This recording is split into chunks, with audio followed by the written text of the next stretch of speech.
یگید کے آفس سے نکلتے وہ کافی خوش تھا۔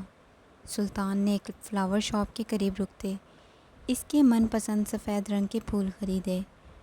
وہ گاڑی موڑتا کچھ خفا سا ہوا۔ عموماً تو اسے اب تک 10 دفعہ کال کر ہی لینی چاہیے تھی۔ اس نے کچھ سوچتے ہوئے اپنی جیب سے موبائل نکالا، مگر اس کی کوئی کال نہیں تھی۔ وہ گہری سانس بھرتا گاڑی کی سپیڈ بڑھا گیا۔ اس کی گاڑی گھر داخل ہوئی تو وہ پیاری سی بلی ہال سے نکل کر باہر کی طرف بھاگی۔ سفید پھولوں کا بکے تھامے وہ اپنے قدم بڑھا گیا۔ چلتے چلتے اس کے قدموں سے وہ بلی آ ٹکرائی۔ وہ بری طرح آوازیں نکال رہی تھی۔ سلطان نے اسے پاؤں سے دور کیا اور چل دیا۔ وہ دوڑ کر ایک دفعہ پھر اس کے قدموں میں آ رکی۔ آہ کتنی ڈھیٹ ہو تم! میں نے کتنی دفعہ منع کیا ہے کہ مجھ سے پنگا مت لیا کرو، کیوں تمہیں اپنی جان پیاری نہیں؟ وہ اسے پاؤں سے دور دھکیلتا ہال میں داخل ہوتا، دروازہ بند کر گیا۔ شام 7 بجے کے قریب وہ گھر لوٹا تھا۔ ہال اور سربی کمروں کی لائٹیں بند تھیں۔ عشاء! سلطان نے اسے پکارتے اپنی ٹائی کی نوٹ ڈھیلی کرتے بلیزر اتار کر ایک طرف رکھا۔ عشاء کہاں ہو؟ وہ کمرے میں داخل ہوا۔ وہ وہاں نہیں تھی۔ کچن، ڈائننگ ہال، وہ ہر جگہ اسے ڈھونڈ رہا تھا۔ عشاء! اسے پکارتا وہ سیڑھیاں چڑھتا اوپر کی طرف چل دیا۔ وہ وہاں بھی نہیں تھی۔ سلطان کی سانسیں ایک دم سے تیز ہوئیں۔ وہ تیزی سے نیچے اترتا اسے پورے گھر میں ڈھونڈ رہا تھا۔ لان کے پچھلے حصے کی طرف بڑھتا وہ ایک پل میں نہ جانے کتنی دفعہ سانس بھر رہا تھا۔ وہ دوڑتا ہوا مین گیٹ سے باہر نکلا۔ ہر طرف دیکھنے پر بھی اسے اپنی زندگی کہیں دکھائی نہ دی۔ واپس سے گھر آتا وہ ایک دفعہ پھر پورے گھر میں بلند آواز میں اسے پکارتا، پاگل سا ہو رہا تھا۔ وہ کہیں نہیں تھی۔ اس کی روشنی اسے کہیں دکھائی نہیں دے رہی تھی۔ سلطان کو اپنی آنکھوں کے سامنے گہرا اندھیرا نمودار ہوتا دکھائی دے رہا تھا۔ سلطان نے اپنا موبائل نکال کے اس پر انگلیاں چلانا شروع کی، مگر اس کی اسکرین پر ڈس کنیکٹڈ شو ہو رہا تھا۔ وہ سختی سے جبڑے مینچ گیا۔ اس کا موبائل اب اسے اس کی بیوی کا پتہ نہیں دے سکتا تھا۔ وہ تیزی سے گھر سے باہر نکلا تھا۔ وہ سڑک پر دوڑتا ہوا جا رہا تھا۔ ایک دم رک کر وہ سڑک کنارے پر بیٹھے ہاتھ میں ڈفلی پکڑے ایک آدمی کے قریب سے گزرا۔ مرحبا، کیا آپ نے یہاں سے ایک لڑکی کو گزرتے دیکھا؟ وہ قد میں چھوٹی تھی اور اس کے سر پر حجاب تھا۔ نہیں برخوردار، میں تو ابھی اس طرف آیا ہوں، میں نے نہیں دیکھا۔ وہ مٹھیاں مینچتا اپنے قدم تیز کر گیا۔ وہ پاگلوں کی طرح ہر طرف اسے ڈھونڈتا بے قابو سا ہو رہا تھا۔ آخر وہ کہاں جا سکتی ہے؟ وہ بنا بتائے تو کہیں نہیں جاتی۔ 1 سے 2 گھنٹے اور دیکھتے ہی دیکھتے رات کے 10 بج چکے تھے۔ وہ ترکی کی سڑکوں پر پاگلوں کی طرح اپنی بیوی کو ڈھونڈ رہا تھا، مگر وہ اسے کہیں نہیں مل رہی تھی۔ سلطان کی بیوی کا پتہ آج اسے کوئی نہیں دے رہا تھا۔ اسے اس کی خبر کسی کے منہ سے سنائی نہیں دے رہی تھی۔ اس مضبوط شخص کے حواس شل ہو رہے تھے۔ وہ پاگل ہو رہا تھا۔ سلطان کے ایک اشارے پر استنبول کے کونے کونے سے مختلف فورسز الرٹ ہوتی اپنے کام پر لگ چکی تھیں۔ ہر طرف ناکہ بندی لگ چکی تھی۔ ہر ٹرین اسٹیشن، ہر بندرگاہ، ایئرپورٹ، ہر طرف سلطان کے آدمی کتوں کی طرح اپنے تیز ناک استعمال میں لاتے اسے ڈھونڈنا شروع ہو چکے تھے۔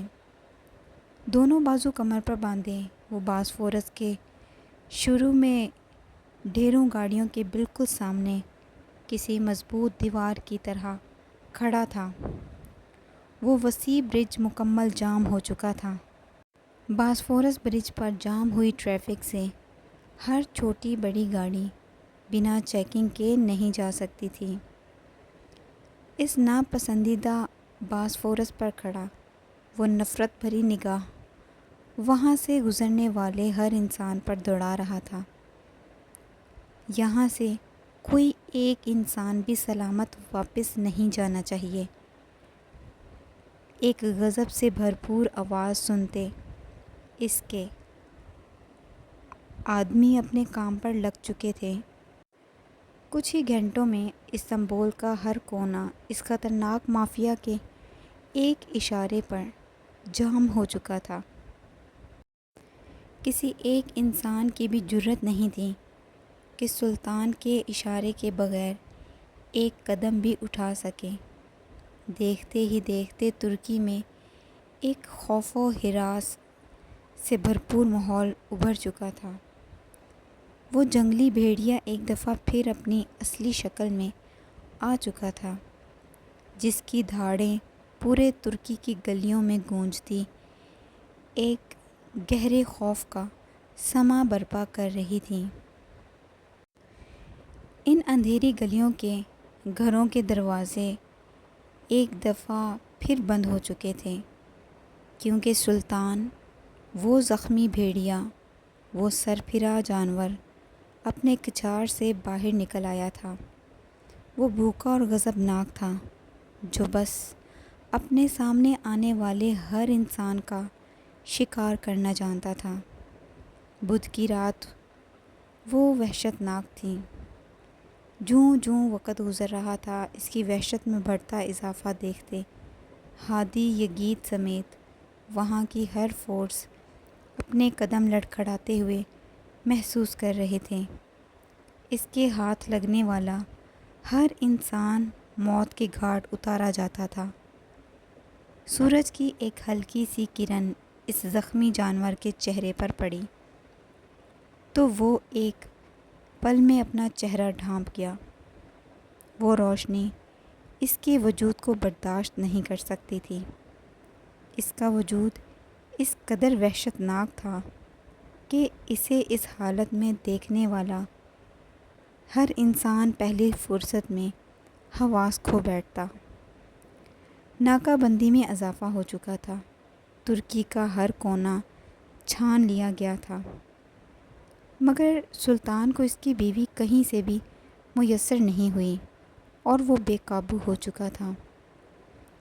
آئیگل اور ہولیا سلطان کے گھر پر موجود تھیں، مگر اس گھر میں ایک خوف تھا، ایک ایسا خوف جہاں وہ زیادہ دیر نہ رک سکتی تھیں۔ کسی ڈرل کی بلند ہوتی آواز دور سے سنائی دیتی، اس کے مدھم ہوئے اعصاب دھیرے دھیرے واضح کر رہی تھی۔ نیم آنکھیں کھولنے پر اسے اپنے اطراف گہرا اندھیرا دکھائی دیا۔ کتنی ہی دیر وہ زمین پر پڑی اپنے حواس درست کرتی رہی۔ آخر کو سر کو تھامتی وہ اٹھ بیٹھی۔ اس نے چاروں طرف نگاہ دوڑائی، وہ کسی تہہ خانے میں تھی۔ عشا نے تیزی سے سر اٹھاتے ادھر ادھر نگاہ گھمائی۔ ابدر، ابدر، وہ بلند آواز میں چلا رہی تھی، مگر اس کا ابدر اب جا چکا تھا اور اس کی واپسی کا کوئی امکان نہیں تھا۔ اپنے آس پاس ڈھیروں عجیب سی مشینیں دیکھتی وہ گہری سانسیں بھر رہی تھی۔ تہہ خانے کے دروازے کے قریب اسے کسی کے قدموں کی آہٹ سنائی دی۔ وہ کچھ قدم فاصلے پر ہوئی۔ اندھیرے کمرے کا دروازہ کھلا اور ایک ادھیڑ عمر کا خوبرو شخص اندر داخل ہوا۔ اندھیرے میں ان دونوں کو ایک دوسرے کے چہرے پر صاف دکھائی نہیں دے رہے تھے۔ کون ہو تم؟ اور تم مجھے کہاں لائے ہو؟ ابدر، وہ کہاں ہے؟ اس آدمی کی ہنسی بلند ہوئی۔ تم اب اپنے اس شیطان کو کبھی نہیں دیکھ پاؤ گی لڑکی۔ وہ سینے پر ہاتھ رکھتے دیوار سے جا لگی۔ اس کی سماعتیں شل ہو رہی تھیں۔ وہ شخص بڑھ کر اسے بازوؤں سے پکڑ کر اپنے سامنے زمین پر بٹھا چکا تھا۔ اپنے کوٹ کی جیب سے ایک انجیکشن نکال کر وہ اس کے قریب بیٹھتا۔ اس کا بازو تھام چکا تھا۔ عشاء نے مزاحمت کرتے، چیختے چلاتے اس کی گرفت سے خود کو آزاد کروانا چاہا، مگر وہ ناکام ہوئی۔ اس آدمی نے اسے جھٹک کر ہلایا۔ اپنی مزاحمت بند کرو، ورنہ کچھ دن کے انتظار کی بجائے مجھے یہیں تمہارا کام تمام کرنا پڑے گا۔ ابدر وہ انجیکشن اس کے بازو میں دھنسا ہی تھا کہ اس کی ایک زوردار چیخ بلند ہوئی۔ وہ آدمی بلند آواز میں ہنس دیا۔ دیکھتے ہی دیکھتے اسے اپنی آنکھوں کے سامنے ایک دفعہ پھر اندھیرا ہوتا دکھائی دیا۔ کچھ پلوں کے بعد ہی وہ اپنے اعصاب کھوتی زمین بوس ہوئی۔ آرام سے سو جاؤ لڑکی، تمہارا سفر لمبا ہونے والا ہے۔ وہ ایک نگاہ اس پر دوڑاتا وہاں سے نکلا تھا۔ دن اور رات یوں ہی گزر رہے تھے۔ گزرتا ہر دن اسے خوفناک بنا رہا تھا۔ وہ چھپے ہوئے گیدڑ اپنے بلوں میں چھپے خوف محسوس کر رہے تھے۔ وہ جانتے تھے کہ اب اس کے ہاتھ لگنے والوں کی موت آسان نہ ہوگی۔ رات گہری ہوتی اس مضبوط وجود پر اس بے رحم شیطان کو یوں حاوی کرتی کہ مانو وہ اس کے وجود کا ہی ایک حصہ ہو۔ ایک چھوٹے سے ہوٹل کے کمرے میں بمشکل صوفے پر لیٹے اسے اپنے ارد گرد ایک گہرا خوف محسوس ہو رہا تھا۔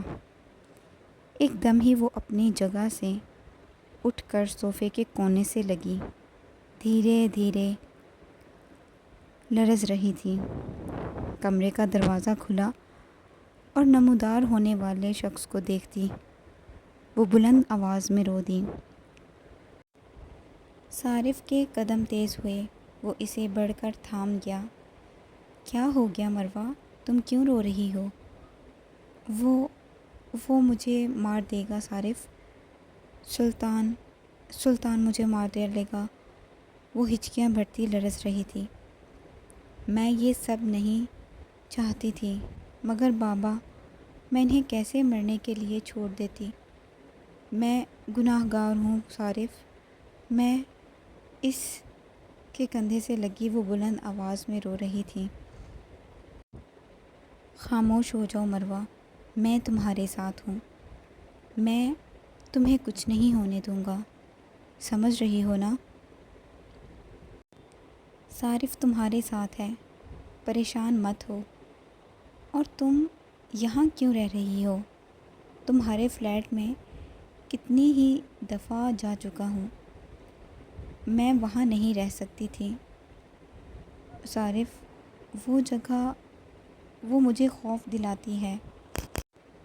سلطان کی دھاڑیں، اس کی وحشت مجھے ایک پل بھی وہاں رکنے نہیں دیتی۔ وہ مجھے مار ڈالے گا۔ وہ کانپ رہی تھی۔ صارف نے اس کے گرد اپنا حصار تنگ کیا۔ میں تمہارے ساتھ ہوں، تمہیں کچھ نہیں ہونے دوں گا۔ ریلیکس ہو جاؤ مروہ، بس ریلیکس۔ وہ اسے پرسکون رکھنے کی ناکام کوشش کر رہا تھا۔ اس اندھیری گلی میں وہ مضبوط شخص اپنے چہرے اور وجود پر ایک دہشت لیے اپنے قدم تیز کرتا، ان گیدڑوں کے پیچھے دوڑتا، مقابل کو قدم لڑکھڑانے پر مجبور کر رہا تھا۔ اس کی بلند وحشت ناک دھاڑیں ان اندھیری گلیوں میں ہر طرف گونجتی ایک خوف کا سماں برپا کیے ہوئے تھی۔ آخر وہ انہیں جکڑنے میں کامیاب ہوا تھا۔ کیوں نہ ہوتا کامیابی، اور فتح تو سلطان کا مقدر تھی۔ میری بیوی کہاں ہے؟ اس کی آواز اتنی بلند تھی کہ قریب کھڑے یزید نے بے اختیار ہی کانوں پر ہاتھ رکھے۔ ابراہیم کا وہ خاص بندہ بہت محنت کے بعد آخر سلطان کے ہاتھ لگ چکا تھا۔ اس کے وجود پر اپنی دہشت گارڈ تھا، وہ بے قابو ہو چکا تھا۔ اگر مجھے میری بیوی نہ ملی تو استنبول کا ہر کونا میرے غضب کی آگ میں جلے گا۔ مقابل آدمی خود پر حاوی اس شیطان کو دیکھتا خوف سے کانپ رہا تھا۔ اس کے منہ سے ادا ہونے والے الفاظ سن کر سلطان کے اعصاب پھٹنے کی حد تک تن چکے تھے۔ وہ بلند آواز میں دھاڑا۔ یزید اس سے کچھ قدم فاصلے پر ہوا۔ وہ دیوار سے لگا زندگی میں پہلی بار اپنے اس جنگلی بھیڑیے سے خوف محسوس کر رہا تھا۔ اس کے ہاتھوں سے نکلتی اس آدمی کی ہر سانس اس تہہ خانے کو جہنم بنائے ہوئے تھی۔ وہ کشادہ تہہ خانہ انسانوں کے کٹے ہوئے وجود اور وہاں پھیلی خون اور انسانی وجود کی بو سے لت پت ہو چکا تھا۔ دیواروں اور زمین پر پھیلا خون اس جگہ کو مزید وحشت ناک بنا رہا تھا۔ یزید کی آنکھوں نے اس دنیا میں جہنم کی ایک ہلکی سی جھلک دکھتی تھی اور وہ کانپ کر رہ گیا تھا۔ ایک اور وجود بے رحمی سے اس دنیا فانی سے رخصت کرتا وہ پاگلوں کی طرح دھاڑ رہا تھا۔ اس سے کچھ فاصلے پر کھڑا وہ لمبا سا لڑکا اس پر سے اپنی نگاہیں نہیں ہٹا پا رہا تھا۔ ڈھونڈو اسے، 1 گھنٹے کے اندر وہ میرے سامنے موجود ہونی چاہیے، ورنہ زندہ گاڑ دوں گا تمہیں۔ بلند آواز میں چلاتا وہ یزید کو گریبان سے جکڑتا اس تہہ خانے سے باہر پھینک چکا تھا۔ اپنی سانسیں بحال کرتا وہ اپنے اگلے کام پر لگ چکا تھا۔ اس کے چہرے پر کالے رنگ کا کپڑا سر سے لے کر گردن تک باندھا گیا تھا۔ اسے اپنا وجود گھسیٹتا ہوا محسوس ہو رہا تھا۔ ایک جھٹکے سے اسے زمین پر پھینکا گیا۔ ڈرتی سہمی وہ بندھے ہاتھوں اور پاؤں سمیت زمین پر پڑی لرز رہی تھی۔ کسی کے بھاری قدموں کی آہٹ اس کے قریب آ رکی۔ ایک جھٹکے سے اس کے منہ سے وہ کپڑا اتار کر ایک طرف پھینکا گیا اور سامنے بیٹھے اس خوفناک انسان کو دیکھتے مروہ کی سانس حلق میں ہی کہیں اٹک گئی تھی۔ اس کے چہرے پر ایک وحشت تھی۔ وہ قریب آتا اسے گریبان سے جکڑ کر اپنے مقابل کر گیا۔ کہاں ہے میری بیوی؟ وہ دھاڑا تو اس کی رکی سانسیں اس قدر تیز ہوئیں کہ اسے اپنی جان اپنے وجود سے نکلتی ہوئی محسوس ہو رہی تھی۔ اس کی آنکھیں مکمل کھل چکی تھیں۔ سلطان کی آنکھیں اس قدر سرخ تھیں کہ انہیں جھپکنے پر نمودار ہونے والا پانی خون محسوس ہو رہا تھا۔ وہ خوفناک انسان اس کے اتنے قریب تھا کہ سلطان کے گھرانے کی آواز اس کے کانوں میں پڑتی اس کی سماعتوں کو شل کر رہی تھی۔ کہاں ہے وہ؟ تم نے اگر اپنی زبان نہ کھولی تو زندگی بھر بولنے کے قابل نہیں رہو گی۔ وہ ایک سکتے کی حالت میں اسے اس پر سے نگاہ نہیں ہٹا پا رہی تھی۔ سلطان کے وجود سے آتی انسانی خون کی بو اس کے حواس مزید چل کرنے میں معاون ثابت ہو رہی تھی۔ سلطان بھائی، وہ لے گئے۔ وہ بمشکل اپنے الفاظ ادا کر رہی تھی۔ کہاں لے گئے؟ کون تھے وہ؟ ایک ایک انسان کی تفصیل چاہیے مجھے۔ اسے گریبان سے جکڑے وہ سختی سے ہلا رہا تھا۔ مروہ کی آواز بلند ہوئی۔ وہ بری طرح رو رہی تھی۔ رونا بند کرو مروہ، وہ بلند آواز میں چلایا تو مقابل کی آواز منہ میں ہی دم توڑ گئی۔ سلطان کے اعصاب ایک دم ہی ڈھیلے پڑے۔ وہ اسے خود سے دور پھینک گیا اور اس کے مقابل آ بیٹھا۔ میری عشا، وہ کہاں ہے؟ مجھے بتا دو مروہ، ورنہ میں خود کو روک نہیں پاؤں گا، پلیز مجھے بتا دو میری بیوی کہاں ہے؟ اس کی آواز میں ٹھہراؤ اور لہجے میں بے بسی تھی۔ مروہ نے گردن جھکاتے خود کو اس کے قدموں میں گرایا۔ وہ اسے لے گئی، صوفیہ اسے لے گئی۔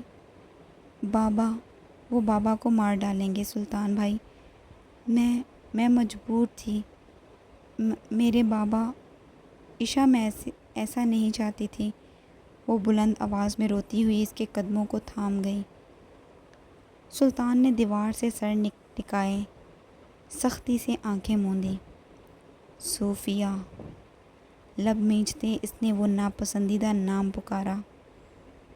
تم اپنی زندگی کے دن کم کر چکی ہو۔ اس نے ایک نظر اپنے پاؤں میں گری اس مجرم پر دوڑائی۔ ابراہیم، صوفیہ۔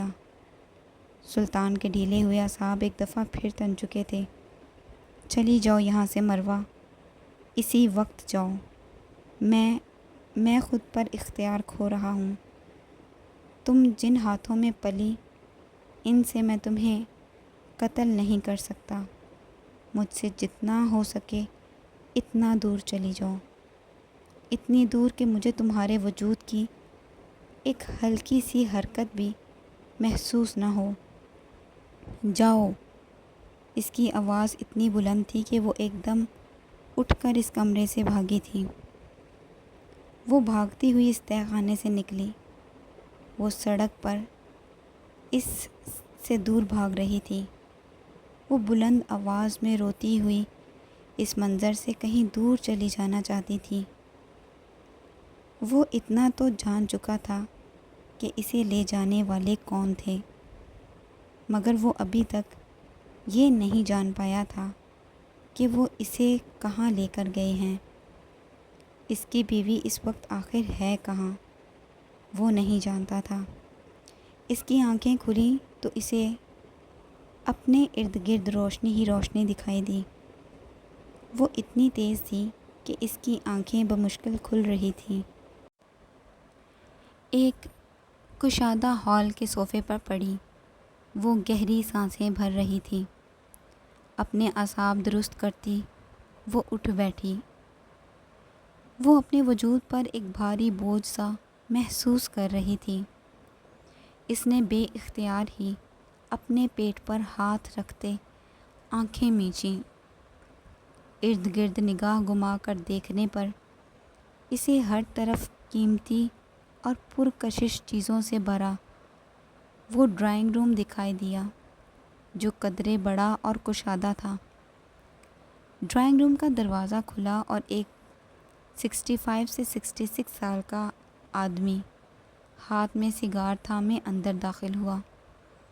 اسے دیکھتی وہ ایک پل میں فاصلے پر ہوئی۔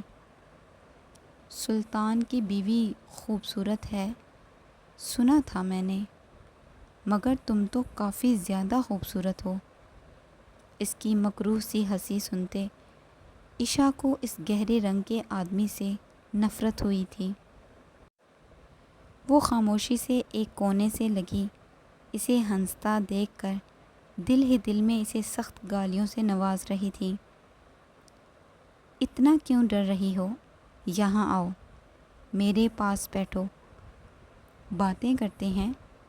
وہ ہنستا ہوا بولا۔ افسوس ہوتا ہے تمہاری قسمت پر، آخر کو ہو تو تم بھی ایک دبکے ہوئے گیدڑ ہی۔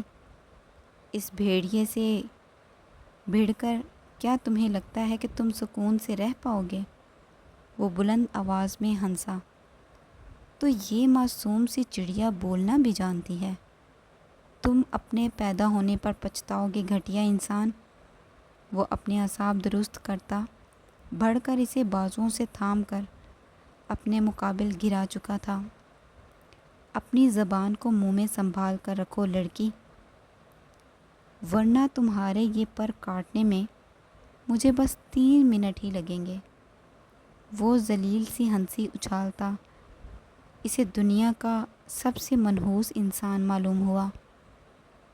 اور تمہیں لگتا ہے مجھے مارنا تمہیں اتنا آسان ہوگا؟ بظاہر تو تم ایک مضبوط آدمی معلوم ہو رہے ہو، مگر افسوس تمہارے ان بوڑھے بازوؤں میں اتنی طاقت نہیں کہ تم سلطان کی بیوی کو مارنے کی جرت کر سکو۔ طنزیہ لہجے میں کہتی وہ مسکرائی۔ بہادر ہاں، اور کیوں نہ ہو، آخر اسی کی ہو تم، اسی کی طرح بہادر اور نڈر۔ وہ طنزیہ ہنسی۔ اس کھیل میں اب مزید مزہ آنے والا ہے لڑکی، کیونکہ مقابل نڈر ہے، اور جب دشمن نڈر ہو تو اسے مارنے میں ایک الگ ہی لطف آتا ہے۔ دیکھتے ہیں اس لطف سے کتنی جلدی دوچار ہوگے تم۔ وہ ہنسا اور اس کے ایک اشارے پر دروازے پر کھڑا اس کا خاص آدمی اس کے قریب آتا زمین پر گھٹنے کے بل بیٹھا۔ عشا کو اس کے بازو پر ایک ہلکی سی چبھن محسوس ہوئی۔ اس کی ایک ہلکی سی کراہ نکلی اور چند پلوں میں ہی اس کے حواس گم ہوئے اور وہ زمین پر ڈھہتی چلی گئی۔ نیم کھلی آنکھوں سے اسے بس اس شخص کی مکروہ سی ہنسی ہی سنائی دے رہی تھی۔